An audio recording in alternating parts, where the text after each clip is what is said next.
예, 하나님 선택이 옳았다. 모세다. 아론이 아니다.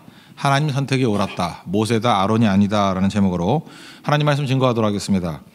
출애굽기 19장, 엄밀히 말하면 20장이죠. 19장부터 31장까지 이야기가 두 파트죠. 십계명 주시는 말씀, 그리고 성막을 주시는 말씀. 그러니까 시내산에 올라가서 40일 동안에 모세가 받은 게 두 가지예요. 하나는 십계명을 받았다는 건 무엇입니까? 그들은 법이 다르다라는 거예요. 세상 사람과 법이 다르다. 법이 다른 게 이제 믿는 사람의 특징이에요. 또 성막은 무엇입니까? 그들은 예배가 다르다. 그래서 우리가 거룩하다 그런 것은 구별되었다는 거 아닙니까? 세상 사람과 다른 게 두 가지가 달라야 돼요. 우리는 법이 다른 거예요. 하나님의 법을 따르는 자들이에요. 법이 다르다. 그리고 우리는 예배가 다르다. 예배가 있다라는 거예요. 그래서 기준이 하나님 법이 아니면 그거 믿는 거 아니고요. 예배가 없으면 그거 믿는 거 아닙니다. 마음속으로 하나님이 존재해요. 하나님을 좋아해요. 이거 믿는 거 아니고요. 예배 없으면 아무것도 아닌 거예요. 그러니까 우리에게 마귀의 공격이 뭐예요? 예배 못 드리게 만들고. 그러면 믿는 거 아니에요. 또 하나가 예배는 드린다 그러면서도 기준이 법이 하나님 법을 따르지 아니하고 자기 법을 따르거나 세상 법을 따라요. 그럼 믿는 거 아니라는 것입니다. 그걸 보여주고 있죠. 이 많은 내용들을 봤는데 40일 걸렸습니다. 우리도 읽는데 쉽지 않죠. 40일 동안 이 말씀을 받고 있었습니다. 산 밑에서 벌어진 일이에요. 사람들이 두려웠습니다. 지도자인 모세가 내려오지 않으니까 어떻게 된 거냐 하면서 거기서 한 짓들이 나오는 거예요. 금성아지 우상 만들었다 그 얘기입니다. 첫 번째 중요한 메시지인데, 고난이 하는 일이 뭐냐? 고난은 선과 악을 드러낸다는 것입니다. 그래서 분별력이 생기게 만든다는 거예요. 일단 고난이 와야 내가 누군지 알아요. 내가 어느 정도 믿음을 갖고 있는지 알게 되고, 그래서 창세기 22장에도 이삭을 바치는 얘기가 나오죠. 그때 하나님이 아브라함의 믿음을 몰랐겠어요? 그것은 아브라함 스스로가 내 믿음이 어느 정도 수준인지를 깨닫게 만드는 거죠. 또 내 주변이에요. 보통 때는 다 동역자 같고 다 측근같이 보이는데, 고난이 오면요 하나씩 떠나가요. 나중에 떠나갈 정도가 아니라 오히려 공격을 해요. 그래서 그때 깨닫게 되는 거죠. 내 주변에 원수들이 있었구나, 대적들이 있었구나, 그리고 내가 얼마나 사람 보는 눈이 없었구나, 이런 걸 깨닫게 된다는 것입니다. 그래서 고난의 기간들을 여러 번 거쳐야 진짜 동역자가 누구고 사랑하는 사람이 누군지를 알게 돼서 탄탄하게 가는 겁니다. 그래서 초창기 때는 고난이 많은 거예요. 그건 복입니다. 왜냐하면 고난은 우리의 눈을 열어줘요. 분별력이 있게 만든다는 것입니다. 즉 고난이 왔습니다. 이거 고난이죠. 백성들의 수준이 나오는 거예요. 백성들 정말 믿음도 없고요, 의리도 없고 정말 문제 있는 자들이었습니다. 1절을 보니까 모세가 내려옴이 더딤을 보고 이렇게 얘기하는 거예요. 우리를 위하여 우리를 인도할 신을 만들라. 그리고 모세에 대해서도 지금 비난하는 거예요. 모세를 이 모세 그래요. 이 모세. 곧 우리를 애굽 땅에서 인도해낸 사람은 어찌 되었는지 알지 못하겠다. 다시 말해서 무슨 얘기입니까? 모세에 대해서 이제 반발하는 얘기죠. 그 사람이 어떻게 되었는지 관심이 없어요. 상관없다. 나만 잘 살면 된다. 배은망덕한 모습이죠. 이게 백성들의 모습이었다는 것입니다. 이 시대가 그래요. 하나님을 섬기는 게 아니라요, 내가 우상이거든요. 그래서 내 문제를 해결해 줄 수 있다 그러면 어떤 신도 섬길 수 있는 거예요. 하나님도 섬기고 점치러도 가고 무당한테도 가고, 그러니까 이익이 되는 일은 뭐든지 하겠다라는 거예요. 이 멘탈리티가 되게 무서운 겁니다. 직장도 마찬가지예요. 그냥 연봉만 높여주면은 어떤 것든 다 버리고 갈 수 있다. 이게 악한 시대 아닙니까? 딴 게 악한 시대예요? 기본이 무너진 시대 아니에요. 그죠? 이게 어떤 신의가 무너진 시대 아니에요. 이익 앞에 모든 게 다 재편되는 시대 아닙니까? 어떤 때는 그래요. 원하는 거 안 주면요, 부모도 없어요. 가족도 없고. 참 가슴 아픈 일인데, 자기가 원하는 거 안 해준다고 부모를 버리는 사람이 있더라고요. 자기가 원하는 거 안 해준다고 형제끼리 원수가 되는 경우가 있더라고요. 사실 이런 거는 이야기가 될 정도로 아주 특이한 일이 돼야 되는데 지금 일상화돼 가고 있습니다. 그러니까 마귀가 성공한 거죠. 악한 시대에 만들어버린 것이라는 겁니다. 요즘에 종교다운 시대라 그러는데, 종교다운 시대가 뭐예요? 내가 원하는 거 주는 신이라 그러면 아무나 따라가겠다 그 얘기죠. 딴 얘기예요. 말만 멋있게 만든 얘기지. 그래서 고난은 우리가 누구인지를 보여주고 분별력이 생긴다는 거예요. 선과 악을 다 드러내게 만든다는 것입니다. 그 중에서 이제 앵글을 좁혀서 백성들이야 그렇다고 치고 이제 아론과 모세를 한번 비교해 보자는 거예요. 오늘 여기 초점을 좀 맞췄으면 좋겠어요. 우리는 얼핏 볼 때 왜 하나님께서 아론이 형이잖아요. 그럼 형을 부르지 왜 동생을 불렀나 이 생각이 들고, 잘 보니까 아론이 말도 잘한다면서요, 유능하다면서요. 그럼 뭐하러 그 모세 밑에서 일을 하나, 그냥 아예 아론을 시키지. 모세를 보면 느끼는 게 무엇입니까? 모세는요 좀 어눌하고 말 못한다 그러잖아요. 그리고 요즘식으로 평가한다 그러면 공황장애예요. 그 정확합니다. 공황장애예요. 이렇게 남들 앞에 서는 거 두려워하고 막 삐릿삐릿 땀 흘리고 그러는 사람이에요. 그러니까 어찌 보면은 모세보다는 아론이 훨씬 나은 인물이거든요. 근데 하나님께서는 모세를 지도자로 삼고 아론을 보조로 삼았어요. 약간 이상했거든요. 우리 질문은 안 하지만. 근데 오늘 이 내용을 보니까 하나님이 옳았어요. 모세가 지도자고 아론이 아니에요. 2절을 보니까 백성들이 와가지고 이렇게 우리를 위해서 인도할 신을 만들어내라 그랬더니 2절 보세요. 아론이 그들에게 이르되 너희의 아내와 자녀의 귀에서 금고리를 빼어 내게로 가져오라. 아론은요 단 한순간도 주저함이 없어요. 백성들을 설득하려는 마음도 없고요. 그냥 민심 그대로 반영하는 거예요. 이게 무슨 지도자예요. 원하는 대로, 사람들이 원하는 대로, 무리가 원하는 대로 그냥 끌려가는 것입니다. 그리고 하나님 앞에서 어떤 두려움도 없고요. 무엇이 옳은 길이지 이런 거에 대한 고민의 흔적도 없어요. 우리 지금 많은 사람들 있잖아요. 자기 이익을 위해서 움직이면은 기껏 대봐야 아론 정도입니다. 이게 격이 떨어져요. 모세는 다르거든요. 모세는 언제나 어찌 보면은 어눌하고 공황장애 같이 보이고 하지만 언제나 하나님 입장에서 생각하잖아요. 하나님의 뜻이 무엇인가. 자기가 돌에 맞아 죽을지언정 하나님의 뜻이라 그러면 담대히 외칠 줄 아는 그런 모습이 있지 않습니까? 그러니까 결국은 뭐예요? 믿음이에요. 또 다른 말로 하면 뭐예요? 의리예요. 의리. 충성이라고요. 그래서 우리 주변에도 보면은요, 우리 일꾼들 세울 때 잠깐 유능한 거 생각하지 마십시오. 교회가 뭐 유능해서 뭐 할 거예요? 하나님이 유능하신 분이에요. 교회는 유능한 사람이 중요한 게 아니에요. 교회에서 돈 많아서 뭐 할까? 하나님 돈 더 많아요. 그 유능, 돈, 뭐 똑똑함, 뭐 외모로 멋짐 그런 걸로 교회가 일하는 게 아니라니까요. 교회는 항상 맡긴 바에게 구할 것이 충성이라 그랬잖아요. 충성. 이게 뭐예요? 이게 믿음이에요. 믿음. 피스토스. 믿음. 같은 얘기에 충성. 그다음에 믿음. 의리. 뭐 우리 일상에서 의리라 그러잖아요. 똑같은 거라는 것입니다. 그게 모세에겐 있었고 아론에게는 없었다는 거예요. 그럼 우리가 지금도 길러야 될 게 무엇이에요? 고난이 온다 그러면 내 믿음 드러낼 때예요. 주님밖에 없습니다. 그래서 내가 원하는 것이 아니고요. 내가 원하는 것 따라가면 우상숭배입니다. 반드시 그렇게 되어 있어요. 하나님께서 원하는 걸 주시지 않고 필요를 주셔요. 또 다른 말로 하면 선한 거를 주셔요. 선한 것도 내게 적절한 거. 그러니까 그 하나님을 믿는 거예요. 내가 원하는 때에 주시는 게 아니라 하나님이 합당한 때에 주셔요. 그걸 믿고 기다리는 거. 그게 믿음이에요. 모세에겐 이게 있었어요. 미숙하지만 근본적으로 하나님에 대한 태도가 이런 태도가 있었다고. 이게 믿음이에요. 우리가 시간이 가면 갈수록 이런 믿음의 모습이 있어야 된다는 것입니다. 여러분 어찌 보면 세상에서도요 약간의 응답이 있어요. 그래서 세상의 응답 따라가면 안 됩니다. 세상이 뭐 준다라는 거 따라가면은 그 영적 양아치 되는 거예요. 하나님을 구해야죠. 그 이런 거예요. 진짜 믿음은 뭐냐 하면은 하나님이 안 주시면은 만족하면 안 돼요. 나 무엇과도 주님을 바꾸지 않으리. 그런 모습이 있어야 돼요. 하나님이 주시지 않으면 만족하면 안 된다고. 그러니까 이런 거예요. 뭐 예를 들어 여기 자매라든지 형제들한지 뭐 이렇게 약속이라도 했다고 합시다. 자기의 이제 파트너가 있어요. 어떤 자매라고 그냥 합시다. 뭐 얘기하기 편하니까. 자기의 사랑하는 사람이 있어요. 뭐 근데 어떻게 약간 떠나가 있어. 그러면은 어떻게 하는 게 최고의 선물이에요? 외로운 거예요. 그죠? 그 사람이 없어서 외로운 거예요. 충분히 외로운 거예요. 그게 선물 아니에요? 그리고 사랑하는 사람이 떠나가 있는데 하나도 안 들었어. 너 없어도 놀 사람 많고 만날 사람 많고 뭐 그걸 자랑으로 여기죠. 너무 바쁘게 살았어. 벌써 왔냐? 뭐 이러고. 그럼 그거가 문제가 있죠. 똑같은 예예요. 하나님을 섬기는데 하나님이 만약에 응답을 안 해주시고 우리 인간적인 생각에서 하나님이 나타나지 않으신다 그러면은 괴로워야죠. 괴로운 게 하나님께 드릴 수 있는 최고의 예배라니까요. 목말라야죠. 그거 아니에요? 엄마가 안 해줬더니 애가 굶고 있어. 그때 엄마가 자부심 생기지 않아요? 내가 올 때까지 얘네들 먹지도 않고 있네.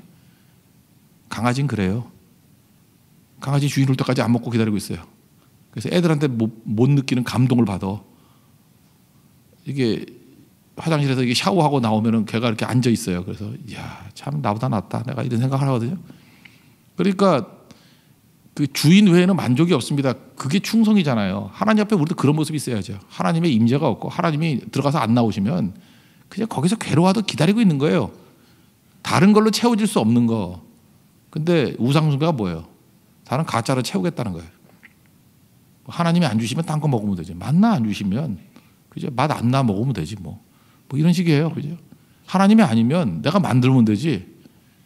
이 대체 가능한 것들이 우리를 죽이는 겁니다. 근데 모세는 그게 아니에요. 하나님 아니면 그냥 가는 거예요. 하나님 아니면 내게 만족이 없습니다. 그게 모세고 하나님 없어도 대체물이 가능합니다. 그게 아론이라는 것입니다. 이 우상숭배하는 거 3절 보니까 모든 백성의 충격이죠. 뭐 일부가 아니에요. 모든 백성이 다 동참했다는 것이고 송아지 우상 만들었다는 건 뭐냐 하면 애굽에 아피스라 그래가지고 그 여러분 그 볼펜 브랜드 가운데 아피스 있어. 그 똑같은 스페링이에요. 아피스. 그게 황소 우상이거든요. 보면 뻔해요. 이렇게 자기가 하나님 섬기다가 하나님이 만족을 못 주잖아요. 이렇게 응답이 없으면은 어디 가서 찾으면 되는 자리에 그놈들 옛날 놀던 자리 가면 다 있어. 옛날에 점치는 놈들 보면 점치는 데가 있고요. 술 마시면서 위로받던 사람은 술집 가면 있고요. 마약하다가 온 애들은 마약하는 데 있고요. 친구 좋아하는 사람들 보면 친구 있는 데 가면 돼요. 그러니까 다 어디로 가요? 옛날 놀던 곳으로 가요. 나의 살던 곳, 나의 놀던 곳. 그죠? 거기로 다 간다고. 지금 이게 애굽의 그 얘기예요. 그러고 있었더라는 것입니다. 그리고 하나님 떠나는 모습이 있더라는 거예요. 그리고 5절 6절 보니까 이제 광란의 시간을 보내는 거죠. 불안하니까. 사람이 불안하면요 더 쾌락에 빠지게 돼 있습니다. 그래서 여기 마지막에 6절에 뛰놀더라 그러는데 이게 히브리 단어로 그 성적 방탕을 묘사하는 거예요. 그냥 뛰는 게 아니고 그 굉장히 음란한 일을 했다 이런 뜻입니다. 그러니까 송아지 우상 숭배하는 일들 거기 리더가 누구였어요? 아론이었다는 것입니다. 7절을 보시면 이 분위기 혹시 이거 뭐 녹음하는 것이 만약에 성우들이 한다 그러면 굉장히 서늘하게 냉랭한 분위기로 녹음해야 된다고 생각해요. 하나님이 이렇게 말씀하셨어요. 너는 내려가라. 내가 애굽 땅에서 인도하여 낸 이게 참 가슴 아픈 얘기죠. 내 백성이 부패하였도다. 원래 하나님께서 하나님 백성들을 나의 백성, 그죠? 암미 그랬다고, my people. 근데 여기서 너 백성, 너의 백성. 하나님이 그 마음 아시겠어요? 내 백성 아니라는 거예요. 로암미, 로암미. 그 내 백성 아니라는 거예요. 그리고 이 목이 뻣뻣한 백성이고 다 멸해버리겠다. 그리고 너로 큰 나라 삼겠다. 뭐 이건 사실 중요한 얘기는 아니에요. 하여튼 이 백성에 대해서 하나님의 이 아픈 마음들을 보여주고 있다는 것입니다. 이때에 이제 모세의 강점이에요. 모세가 하나님의 입장에서 기도를 하는데 여기 세 가지 기도가 나와요. 11절, 12절, 13절 세 가지 기도. 이것 때문에 주님께서 돌이키셨다는 얘기가 나오는데 우리도 항상 이거 잊지 말아야 돼요. 하나님, 이 백성이 하나님의 지금 너의 백성이라고 얘기할 때 이걸 시정하는 거예요. 하나님이 이게 본심이 아니잖아요. 주의 백성입니다. 이게 11절이에요. 밑에 보세요. 큰 권능과 강한 손으로 애굽 땅에서 인도내신 주의 백성입니다. 진노하지 마십시오. 주의 백성입니다. 이게 되게 중요한 거거든요. 우리 출애굽기 19장에 나왔죠. 내 백성이 되게 한다고. my people이라고. 내 자녀라고. 잘 보세요. 어떤 사람이 낭패에 빠졌어요. 그러면 도와주세요. 사실 그게 말이 안 되잖아요. 여러분들 뭐 어떤 사람이 가는데 길거리 가다가 저한테 와가지고 10만 원만 주세요. 사실 그거 타당하지 않죠. 그거 왜 달라 그래? 그죠? 줄 수도 있지만 그 달라고 하는 사람이 그 면목이 없잖아. 그거 왜 달라 그래? 그렇게 물을 수 있죠. 근데 하나만 붙이면 되죠. 당신 딸이 달라 그래. 당신 아들이 달라 그래. 그럼 줄 수 있죠. 지금 모세가 명확히 본 거예요. 이스라엘 백성들을 용서해 주세요. 화내지 마세요. 붙들어 주세요. 왜? 주의 백성입니다. 주님의 자녀 아니에요. 이게 중요한 기도예요. 그러니까 하나님과 40일 동안 교제하면서 너무너무 잘한 거죠. 하나님을. 그러니까 주의 백성입니다. 그죠? 주님이 선택한 백성 아닙니까? 주님의 선택이 흔들리면 안 됩니다. 조롱받습니다. 그러니까 건져주세요. 여러분들 하나님 앞에 나갈 때 제일 바보가 내 공로 들고 나가는 거예요. 내가 이렇게 많이 했거든요. 내가 누군지 알아요. 이거 다 죽어요. 나는 주님의 백성입니다. 주의 자녀입니다. 아버지. 사실 아버지라고 부르는 게 최고 영광이에요. 하나님 아버지. 자녀가 왔습니다. 용서해 주세요. 그게 먹히는 거예요. 두 번째 얘기는 뭐냐 하면은 이름이에요. 하나님의 이름이 합당히 여김 받아야 되는 거 아닙니까? 12절을 보니까 자기 백성을 산에서 죽이고 지면에서 진멸했다 그러면 하나님의 이름이 이게 낮아지는 거 아닙니까? 그죠? 하나님의 체면을 봐서라도 건져주세요. 하나님의 이름이 이렇게 누추하게 되는 걸 좀 못 견디겠습니다. 이게 모세예요. 우리는 대개 내 체면이잖아요. 주님 내 꼴이 뭡니까? 맨날 이거에 관심이 많은데 모세는 그게 아니에요. 나는 바닥으로 들어간다 할지라도 하나님의 이름이 영광 받으셔야 됩니다. 이게 하나님 마음에 합한 거예요. 하나님의 백성입니다. 하나님의 이름이 영광 받아야 되는 거 아닙니까? 그다음 세 번째 하나님이 제일 약한 게 언약을 얘기하는 거죠. 하나님이 맺은 언약은 지켜져야 되는 거 아닙니까? 13절 보니까 아브라함과 이삭과 이스라엘 야곱에게 했던 언약 기억해달라. 맹세하여서 이렇게 얘기하지 않았습니까? 그거 기억해달라. 그러니까 세 가지 얘기하는 거예요. 하나님의 백성입니다. 하나님의 선택이 흔들리면 안 되죠. 하나님의 이름 이게 낮아지면 안 되죠. 영광 받으셔야죠. 하나님의 언약 약속시키시는 분 아닙니까? 이렇게 들고 나가는 거예요. 이게 기도예요. 그래서 우리도 항상 이 세 가지 모세에게 이 벤치마킹 해야 돼요. 어떤 사람이 이렇게 문제가 있어요. 그러면 건져달라 그럴 때 그래야 돼. 그래도 아들이잖아요. 딸이잖아요. 하나님 자녀잖아요. 주의 백성이잖아요. 주님의 소유잖아요. 그죠? 그러니까 사랑하는 거고. 그냥 뭐 하려고 그러면은 주님의 이름이 영광스러워야 될 거 아닙니까? 하나님 우리는요 정말 누추한 백성들이지만 한 번만 주님 우리를 건져주세요. 그래서 주님의 이름이 드높아지길 원합니다. 하여튼 가가지고 맨날 주님의 이름 누추하게 만드는 인생들인데 불쌍히 해주시고 하나님이 자기 이름을 위해서 건져주셔서 영광 받으시옵소서. 그게 먹혀요.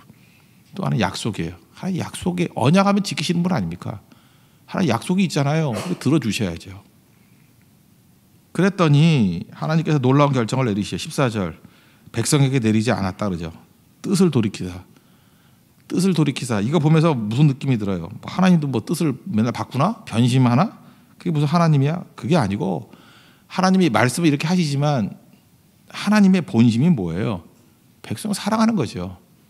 여러분 부모님이 너 집 나가 넌 끝이야. 그게 본심이에요? 사랑의 본심이지. 그러니까 본심이 드러난 거죠. 어떤 사람은 그래요. 왜 하나님 이렇게 일관성이 없냐고. 하나님이 그 외적인 행동에 있어서 행동은 바뀌었어요. 액팅은 바뀌었어요. 그렇지만 하나님의 하트는 일관성이 있잖아요. 하나님의 하트가 뭐예요? 잘 되기를 원하는 거.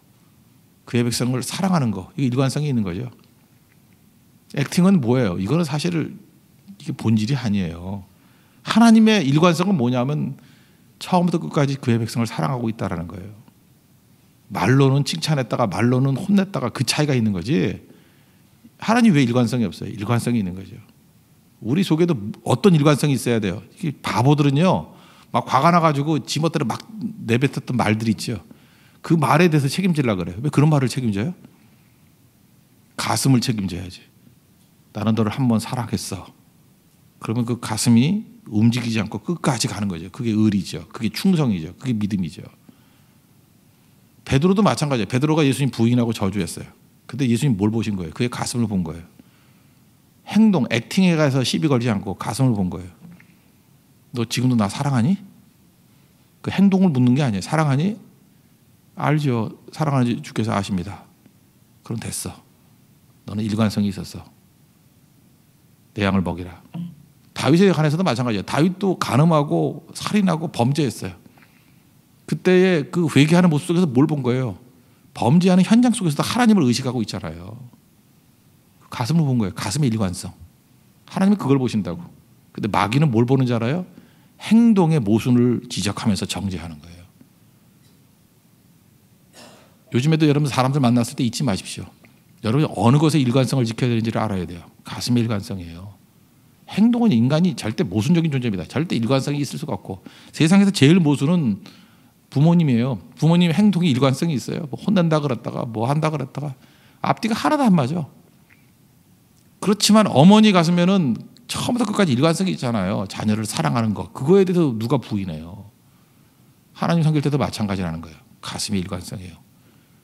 가슴이 식어지거나 떠나는 것은 그건 아무것도 아닌 거죠. 그래서 모세입니다. 모세의 가슴 속에는 하나님에 대한 사랑이 있었습니다. 그게 모세예요. 오늘 아론 되려고 하는 이 시대에, 아론 되려고 발버둥 치는 이 시대에 우리는 모세의 가슴을 회복할 수 있는, 그래서 하나님께 쓰임받는 사람은 항상 모세라는 거예요. 우리에게도 모세와 같은 하나님의 일꾼들이 세워지는 믿음의 종 되기를 바랍니다. 모두 자리에서 일어나겠습니다. 아까 찬양이 있죠. 323장 부름받아 나서니 몸, 이게 가슴의 응답이 되기를 원합니다.